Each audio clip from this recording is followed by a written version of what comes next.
E agora eu acho que é nosso diamante bruto, a fofoca mais forte, que tem diversas incidências jurídicas e que está em discussão até hoje, né? Está em juízo o processo, inclusive, agora, que é o do nosso querido Augusto Liberato, o grande Gugu, que faleceu durante a pandemia, né? No auge lá, teve um acidente doméstico. Terrível. Enfim. Também. E o que aconteceu? Ele tinha um testamento, ao contrário do Jô e da Marília Mendonça. Só que o negócio do testamento dele era um pouco polêmico para a família, né? Porque o testamento está sendo contestado, né? Exatamente. Foi um documento feito em 2011, ou seja, já tem mais de 10 anos isso. E foi assim, ele pegou o patrimônio dele, ele já era um homem solteiro, divorciado, e solteiro. Eu acho que ele nunca chegou a se casar, não sei ao certo. Eu acho que também, acho que não. Pegou o patrimônio dele, 75% para os filhos, ok? 25% foi distribuído entre os sobrinhos. E, por fim, ele tem uma mãe que já tem uma idade avançada, que ele colocou uma pensão vitalícia para ela de R$163 mil mês. Tá bom? Dá pra pagar um churrasco. Uma velhinha vai aloprar com esse dinheiro. Estourou. Tá bom. É um carvãozinho. Tá bom pra você. Churras de Wagyu. Pô, ou Wagyu, né? Vou importar um boi. Só que o grande lance dessa brincadeira é que ele não colocou a ex-esposa, Rosa Miriam, adorei o nome dela, Rosa Miriam de Mateu. Devia fazer as novelas do SBT lá, né? Muito mexicana, né? Essa é novela Rosa Miriam. A usurpadora. A usurpadora. O que você quer, Rosa Miriam? E... Cara, que você nem conhece a mulher. Rose Miriam. Rose. Só uma brincadeira. Rose Bombom, vai. Uma brincadeira, Rose. Perdoa aqui a... E, enfim, não colocou. E nem colocou ela como administradora do patrimônio dos filhos. Que ela é mãe dos filhos. São duas, né? São três. São duas gêmeas e mais um menino que é um pouco mais velho, acho que é maior de idade até. E aí o pagode começou a ficar esquisito. Ela falou, pô, nem fazer ser a tutora do patrimônio até a entrega até a maioridade das meninas, né? O Gugu, no patrimônio, colocou sua irmã, acredito, Aparecida Liberato, né? Aparecida Liberato como a responsável pelo espólio e curadora dos filhos menores de idade. E aí causou estranheza e um pouco de, acredito, revolta na mãe. E aí ela entrou com uma ação judicial para tentar ter acesso e um reconhecimento de união estável. Uhum. Que assim ela teria acesso, salvo engano, de acordo com a petição, a 62% do patrimônio, entre gestão e herança. Uhum. É um escritório bem grande, tá? A gente não vou falar não, mas é um escritório bem grande, a gente deu uma pesquisada aqui.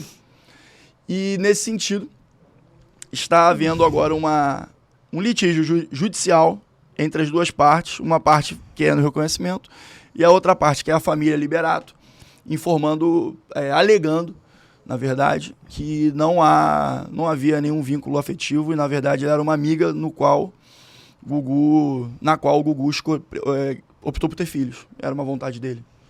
Então, complexo isso, né? Como é que você vai provar isso? Entram os tipos de recortes familiares, Exato. os tipos das relações que são abarcadas dentro de uma lógica de direito de família. Isso cabe dentro de um direito de família.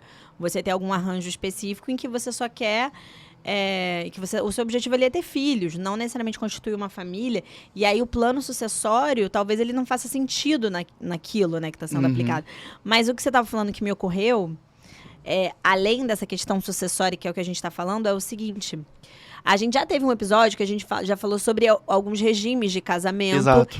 E é interessante a gente falar, por exemplo, sobre a união estável. As pessoas perguntam, a união estável é diferente do casamento? Por que é diferente?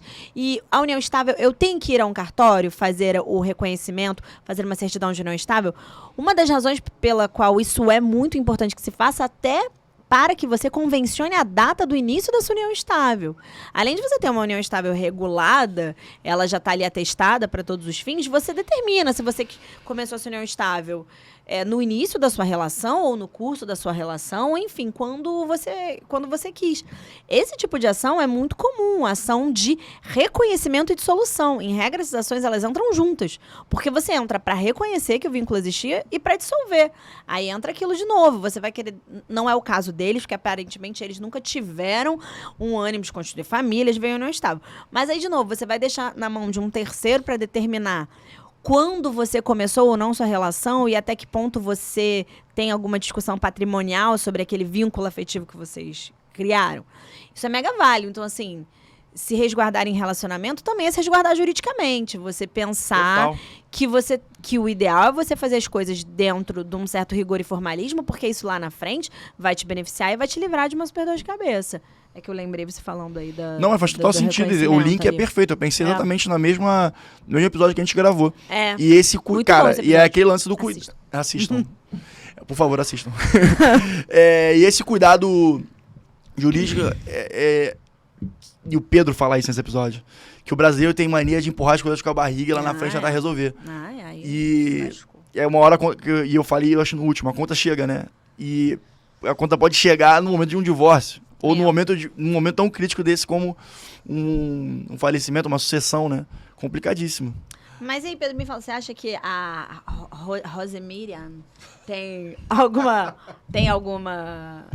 Existe algum, de fato, algum direito ali? Vamos lá.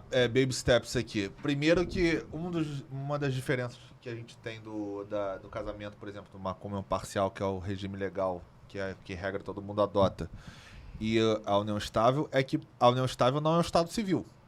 Então, quando você está lá casado com comunhão parcial, por exemplo, você é casado e depois você se divorcia. Sim. São estados civis que você vai adquirindo ao longo da sua vida. Ou não, né?